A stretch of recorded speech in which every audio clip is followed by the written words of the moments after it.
كتقلبي تغلاضي بواحد الظرف وجيز وبمكونات بساطين وساهلين وطريقة بسيطة وسهلة بلا عذاب بلا والو. والاهم من هادشي انك كتغلاضي اختي بلا كريشة. هاد الوصفة غزالة بزاف، المكونات ديالها بساط اللي هما زريعة ديال القرعة وكاوكاو والزنجلان، حمريهم وطحنيهم. وعندنا دانون كبير ديال 50 اي نوع بغيتي، انا كنفضل هاد النوع ديال الكريك وسيريلاك والزبيب.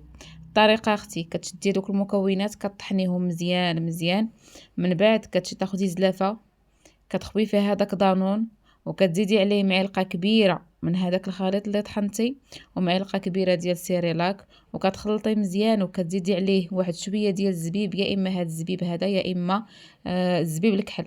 كتخلطيهم وكتاكليهم كل ليله قبل ما تنعسي او في الصباح مورا الفطور. هاد الوصفه صدقيني اختي غادي تزيدك الوزن بواحد الطريقه رهيبه وخياليه. والاهم من هادشي انك كتغلظي على الصح، واخا تقطعيها من بعد ما كترجعيش كيف كنتي.